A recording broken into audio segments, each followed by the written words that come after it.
Welcome to the final round. We've got our opponent mulliganing to 6. We're going second. We've got 3, 4 lands and some burn. This hand is mediocre at best. If one more land was a burn spell or creature, then I'd be a lot happier about this. We'll try it. We've got both colours as well with the fetches. The Eidolon could be on its own something that completely wins us the game, and Searing Blaze against the right decks is really good, so we'll keep. I'm not ecstatic about this keep. This is a pretty weak hand. Our opponent's mulligan to 6, so we do have that on our side.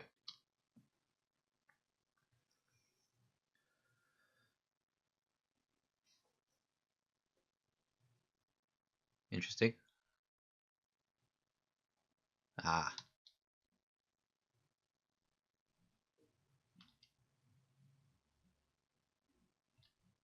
This could be bad.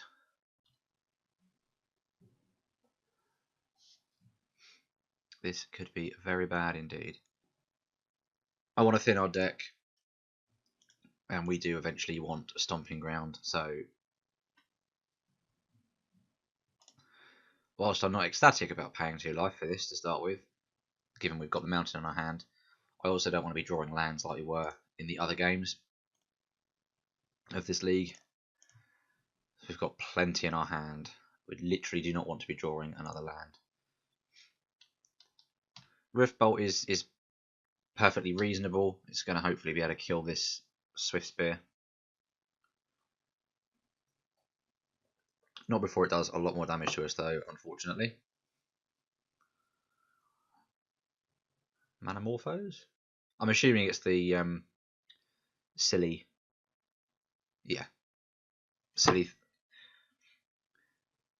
prowess and spells deck, thing in the ice, that sort of thing. Plays Team of Battle Rage as well.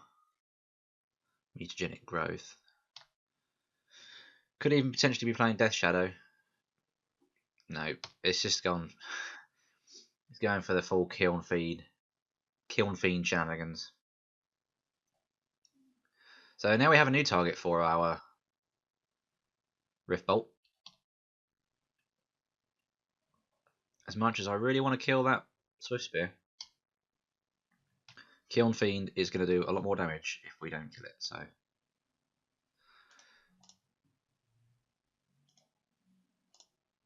Mutagenic Growth would be pretty rough right about now. Lovely. Okay, that's interesting. Could play Eidolon, and then anything our opponent does is going to hurt them. Could play Searing Blaze and remove this prowess creature. I don't think, annoyingly, casting Goblin Guard is what we want to be doing.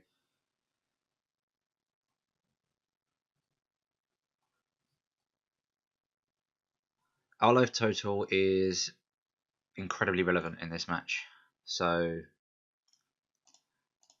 I think we do just want to cast Searing Blaze now. We do some damage to our opponent, remove a creature. Seems. Oh no, this is the Mutagenic Growth. Yeah. Darn. The good news is we did 5 to our opponent in order for him to keep his Swiftspear alive. The bad news is if they play Become Immense and, well, bad news is that they've still got their Swiftspear, which is not ideal. Go on, just get it for 1. One time. Yep, that's annoying.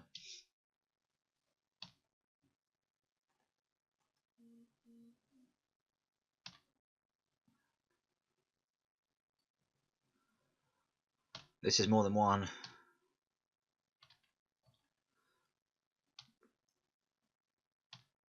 See, this is exactly why I wanted to kill the Swiftspear, because them going first, they're putting so much more pressure on us than we were able to do to them. So it's much easier for them to point burn at our face and just win that way. We've tried to go for the remove their board plan, but it hasn't worked. I was quite surprised they didn't use the mutagenic growth for the Kiln Fiend, to be fair, as if they kept that alive, we probably just would have died from what they just did to us. Yeah, because instead of +1, it would have just got +6 from the 2 bolts, or we'd have been dead. So, oh no, not dead, sorry, because he already got 2. So they got an additional +4 overall, so we'd have been at 1, which would have been cagey as hell. Really don't want to use this fetch land, but I don't really know what choice we have. Casting the Eidolon feels like suicide.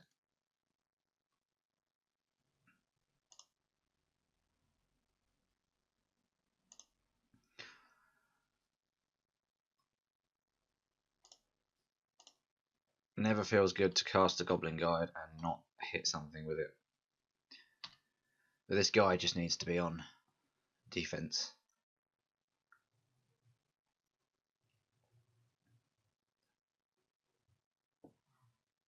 We are dead to rather a lot of things here.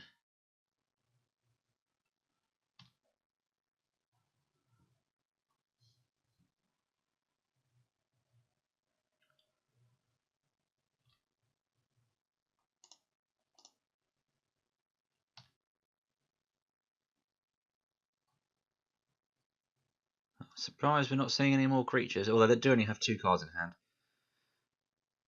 Yep. I shouldn't be shocked to see that happen. Yep,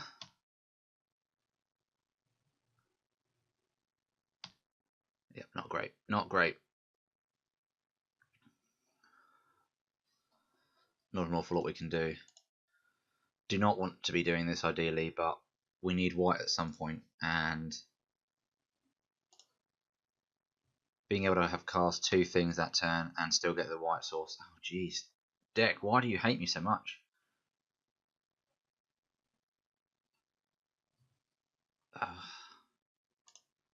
Play that.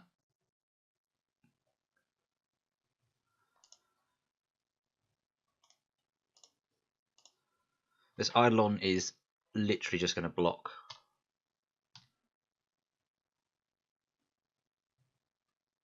Not going to do anything else. I'm amazed we haven't been killed sooner, to be totally honest with you.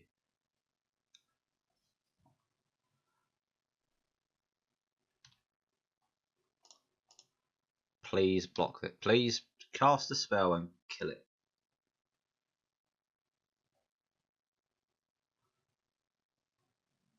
Not that spell.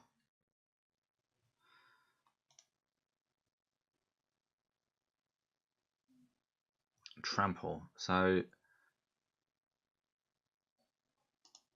he's not gonna get trample because he hasn't got a creature at power 4. So we're just gonna lose the Eidolon. If I Atarka's command in response and boost the Eidolon, then that means we just trade. But we're dead to bolt.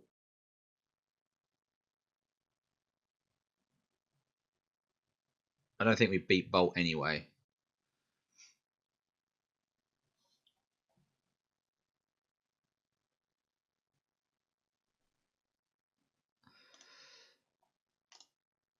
We're dead to a burn spell, but we need to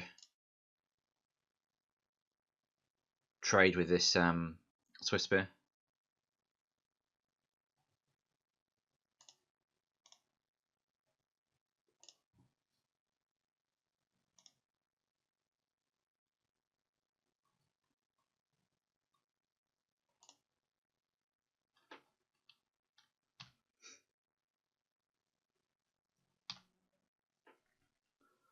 I mean, obviously we want the Eidolon to die, but we just need to try and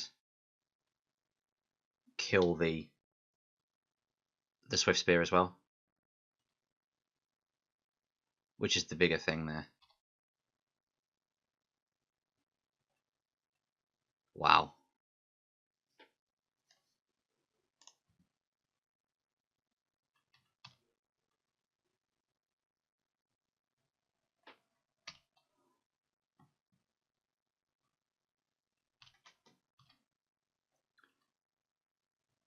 Ugh.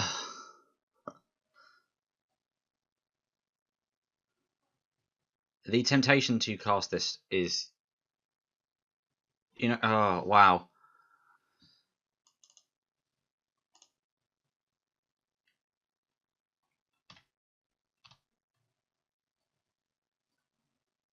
My deck certainly has a sense of humour.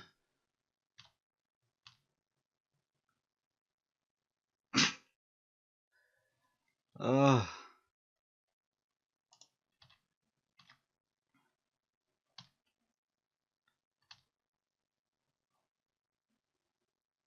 This is an incredibly risky line of play because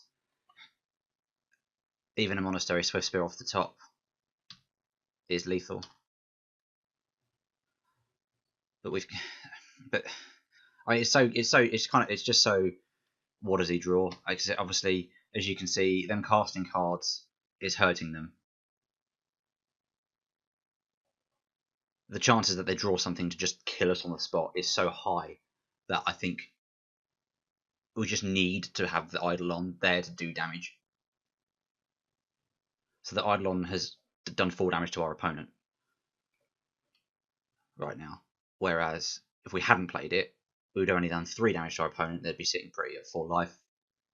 Can't really interact. Wow. Eidolon got there. I mean, it's crazy. Throughout this league, I have been literally burned by Eidolon. I cast it this game for the 2nd time, fully expecting it to be the thing that kills me. Wow. Our opponent was very unlucky there, I think, to not draw anything to kill us. In fairness, though, that's what he got for choosing to Lightning Bolt the Grim Lavamancer. They were so aggressive, Lightning Bolting, like bolting our face, that I'm quite surprised in a way that they decided to change tact and go for the Lavamancer. I mean, obviously the Lavamancer threatened to kill their Swiftspear, wipe their board, but if they kind of stuck with their aggressive line, they would have. Well, we ended the game on 1 life, so there you go. But having said that, I can't remember how much that Swiftspear did to us in the end, so keeping it alive could well have been the correct thing to do. As we are going 2nd, we want removal. So I'm thinking Anger of the Gods. They don't really have a go-wide plan, but things like Path and Anger of the Gods are going to be so much more useful than Lava Spike, for example, which does nothing against them. And I think Skullcrack as well, which also does very little. It's probable they bring in life gain type effects, but I'm not sure what they. I'm not 100% certain what they're going to bring in. So we'll just bring in more kill spells and go with that. Kor Firewalker will be good as well. Helix is obviously very good. Take out a Boros Charm, a Dragon's Claw, another Boros Charm. Yeah, Kor Firewalker and Dragon's Claw obviously going to be really good. And a Deflecting Palm, just a one-of. We're just going for one Deflecting Palm for now to hedge against a big Team of Battle Rage attack. Should probably put the 2nd one in there, but I'm fine with just 1 for now. I'm not sure how much counter magic they play, so I'm a bit unsure. Mulligan to 6 again. I like this hand because it has Swiftspear, Lightning Helix, and Eidolon, and a panic button in the form of Slagstorm. So we're going to keep this. Essentially, that's all Slagstorm is almost like an insurance policy. I mean, I don't anticipate it will get anything more than a 2-for-1. if we're lucky, but at the end of the day, it's just more removal. So given we have Sacred Foundry and Stomping Ground, I'm just going to fetch and open with a mountain.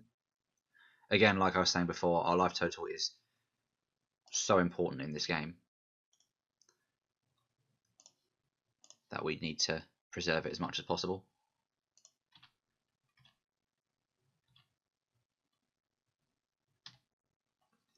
If you think in the last game, I opted to play 2 creatures and fetch for a white source tapped. If I hadn't done that, and if I'd played that, bolts the Swiftspear. So if I hadn't fetched for that land tapped, we would have lost that game. So these are the sorts of things you really need to be thinking about in these games. Again, I'm inclined to fetch for just a mountain here because I'm fairly certain they don't play any kind of hand disruption. It would need to be random discard anyway, which they just don't play. And we don't need the green or white source at all just yet. I mean, obviously we need white for Lightning Helix eventually. However, we don't need it immediately to cast it this turn. So fetching for a mountain here is perfectly fine. So we're just going to cast Eidolon and pass the turn. Casting a card which is going to do potentially damage to us, and still being on 18 life for doing so, not taking pain off our lands, is really good. So obviously they're having to play their land untapped now, which is going to hurt them. Thing in the Ice is not great. Not great at all. But again, they're taking some damage there. Okay. Now we have the choice to play the Foundry untapped and take the 2 life. So if we want to, or we can play it tapped and not worry about taking the life. So we haven't lost anything for keeping it back, even at this point. That Thing in the Ice is bad news.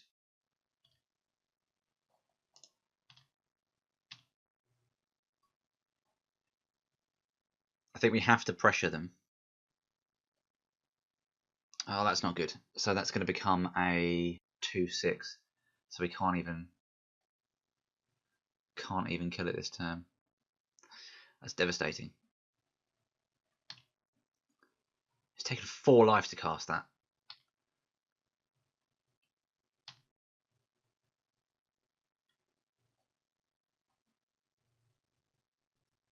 That is a shame. Not an awful lot we can do about this though. Foothills. Suspend Riftbolt. So I am fairly certain we're going to lose this turn between a combination of burn, pump spells, Thing in the Ice, and Team of Battle Rage. So Team of Battle Rage is going to be basically give it double strike. And okay, maybe not. Land.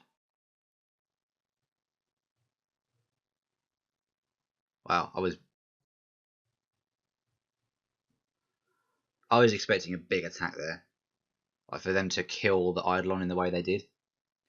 It felt like they had the win in their hands. Yeah. Nope.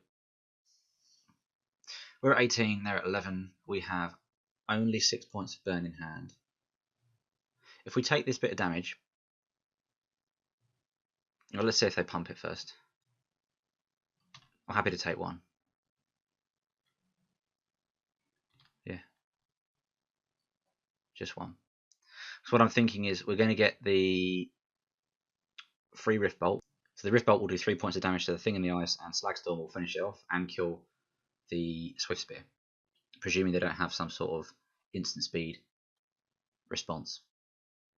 So I think we can afford to get a Sacred Foundry and cast Lightning Helix at our opponent.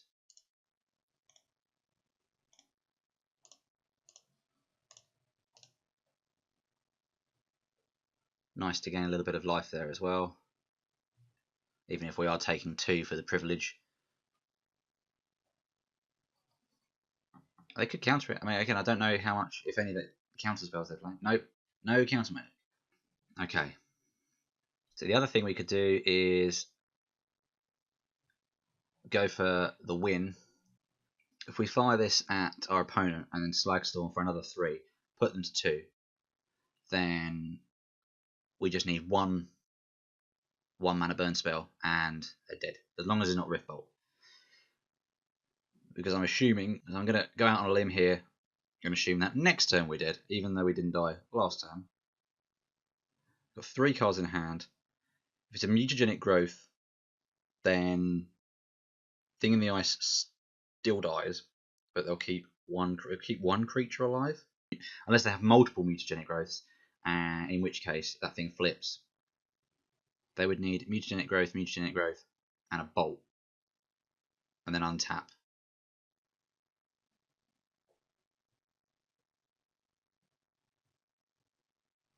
Draw Team of Battle Rage, that would be bad. But that would need those 3 cards and then to draw that. I think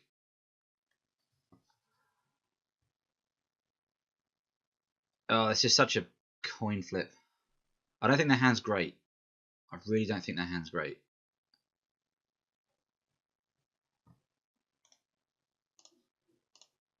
So we're going to go for our opponent. Okay, that is awkward. Okay, so we've made our bed, and now we have to lie on it.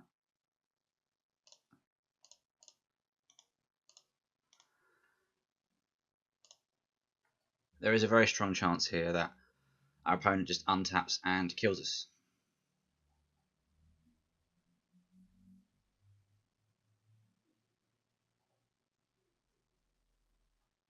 Yeah. I deserve everything I get at this point.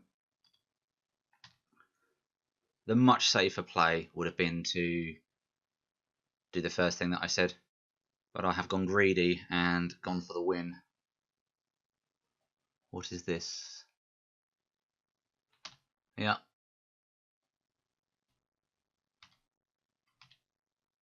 That is an interesting play. Yeah.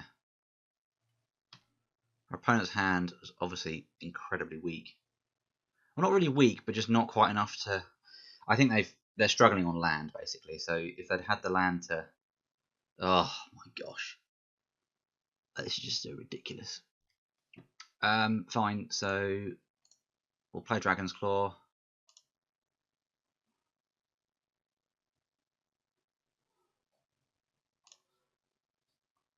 No, I would not like to pay 2 life.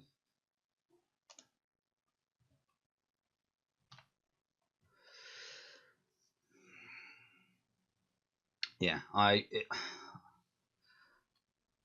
can't help but feel if they'd drawn another land, we probably would have died in the way I thought, as they would have been able to cast multiple spells and flip Thing in the Ice a lot quicker. What's he saying?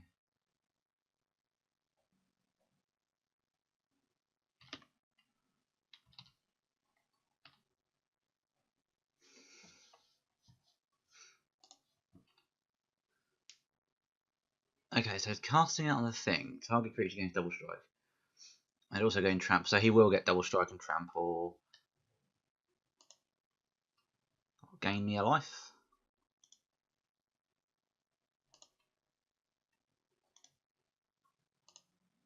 Gain me some life.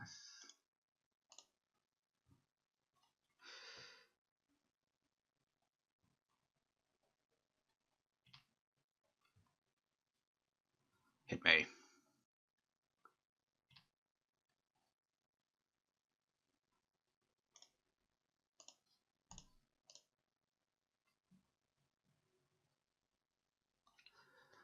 So Path has kept us alive. All we need now is a Lightning Bolt or a Searing... No, not Searing Blaze. Searing Blaze will be annoying.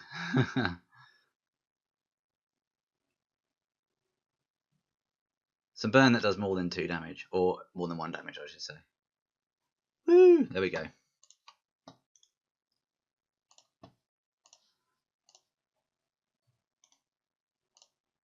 Fortunately,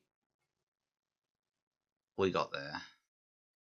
So that line of going for the face instead of killing our opponent's board was very high risk, high reward, I would say. Making a play that basically puts you in a position to top deck anything that isn't a land or creature without haste, and you win on the spot, is not. I don't think that's a terrible play.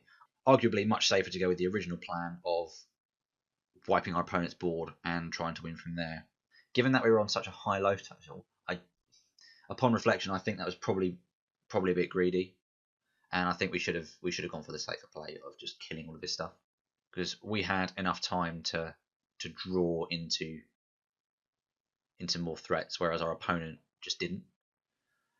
And as that game played out, we would have drawn into Dragon's Claw and then Path to Exile and then Lightning Helix. So an excellent sideboard card in the form of Dragon's Claw, and then 2 removal spells off the bat to just keep our opponent from getting back into that game if he had a way of recovering or restoring his board. Whilst obviously we did alright in the end, I think in hindsight I should have played that different. But there we go. So we went 3-2 overall. A disappointing loss against the blue-red deck, and a slightly frustrating loss against the Eldrazi deck. A bit of a mixture of going too fast and poor decisions casting Eidolon, which I fully hold my hands up. That was dumb.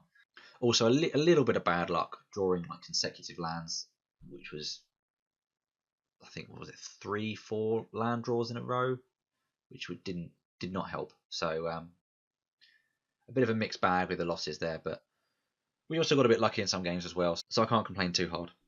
What have we got in this? So we got a treasure chest. Let's have a look in this. Yes, open one. What did we get? Oh, Bloom Tender. Oh, that's cool. And some other stuff. So yeah, I'm happy with Bloom Tender. I mean, it's not that exciting, but that's a cool card. It's one of the first rares I opened back when I first started playing in Eventide, so for silly sentimental reasons I'll probably never get rid of that card. It's really nice artwork as well. There we are. Thanks very much for watching. If you enjoyed that, subscribe and click the links that are coming up if you missed out the first couple of games in the league. I'm going to be doing some more modern leagues, probably sticking with Burn for a little bit, as it is one of my favourite decks to play. Do enjoy Naya Burn, do enjoy Modern, so there will be more of that to come, so stay tuned for that. In the meantime, if you want to see more, then hit that subscribe button and you'll be up to date with all the content that I'm producing. If you've got any questions, then please do leave a comment below or message me on Twitter. Happy to answer any questions, or even if it's just any feedback or things that you want to see in the videos. So once again, thanks for watching and stay tuned for more.